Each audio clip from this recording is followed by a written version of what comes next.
Assalamualaikum warahmatullahi wabarakatuh. Perkenalkan, nama saya Rizky Abdul Basid, semester 3, Prodi Pendidikan Agama Islam di Sekolah Tinggi Agama Islam Al-Azhari Cianjur. Dibuatnya video ini bertujuan untuk memenuhi tugas akhir mata kuliah pengembangan kurikulum pendidikan agama Islam yang diampu oleh Bapak Dr. Haji Rudi Ahmad Suryadi MAG. Oke teman-teman, pernah nggak kalian merasa materi kuliah gampang masuk kalau dosen pakai fokus? Atau mungkin kalian lebih suka diskusi daripada baca textbook? Nah, itu semua ada hubungannya dengan gaya belajar kalian. Di video ini kita akan bahas apa itu gaya belajar, jenis-jenis gaya belajar, dan gimana gaya belajar bisa memengaruhi hasil akademik kita. Ayo jangan sampai ketinggalan, karena ini bisa bikin waktu belajar kamu lebih efektif dan enggak buang-buang energi. Yang pertama, pengertian gaya belajar. Oke teman-teman, gaya belajar adalah cara unik setiap orang untuk memahami, memproses, dan mengingat informasi. Misalnya ada mahasiswa yang kalau belajar suka bikin rangkuman, dan ada juga yang lebih suka belajar sambil ngobrol atau diskusi. Kenapa penting tahu gaya belajar? Karena di dunia perkuliahan kita sering banget dibanjiri tugas, materi, dan presentasi. Kalau kita tahu gaya belajar kita, semuanya bisa terasa lebih ringan. Yang kedua, macam-macam gaya belajar. Sebagai mahasiswa, mungkin kamu pernah ngalamin ini. Yang pertama, visual. Kalau kamu lebih gampang paham lewat slide presentasi, diagram, atau mind map, berarti kamu visual. Kamu mungkin suka mencatat pakai warna-warni atau menonton video kuliah di YouTube. Tips buat mahasiswa visual: bikin sketsa atau gunakan aplikasi mind mapping. Yang kedua, auditory.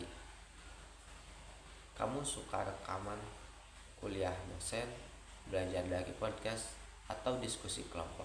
Itu tandanya kamu auditory.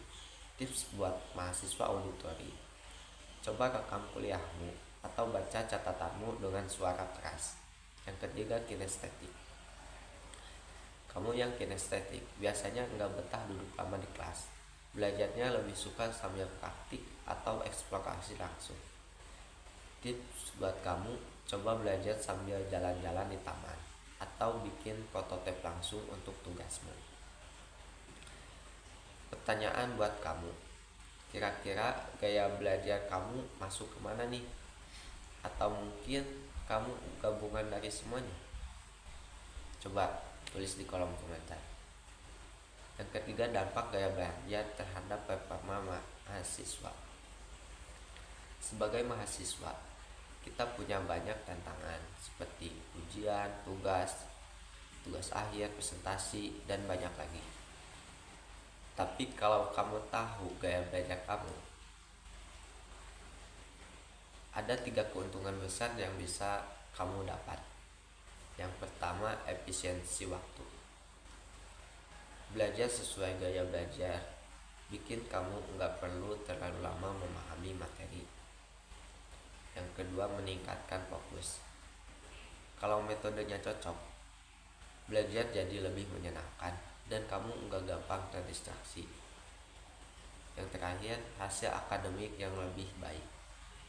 Dosen dan teman-teman sekelompok juga bisa lebih menghargai kontribusi kamu kalau kamu paham cara bekerja yang sesuai gaya belajar kamu. Oke teman-teman mahasiswa, jadi apa gaya belajar yang paling cocok buat kamu? Visual, auditory, kinestetik, atau kombinasi semuanya? Tulis pengalaman kamu di kolom komentar ya. Dan jangan lupa like video ini, share ke teman-teman yang butuh cara belajar lebih efektif, dan subscribe. Sampai jumpa di video berikutnya. Tetap semangat dan jadikan gaya belajar kamu sebagai kekuatan utama di dunia perkuliahan. Terima kasih. Wallahul muwaffiq ila aqwamit thoriq. Wassalamualaikum warahmatullahi wabarakatuh.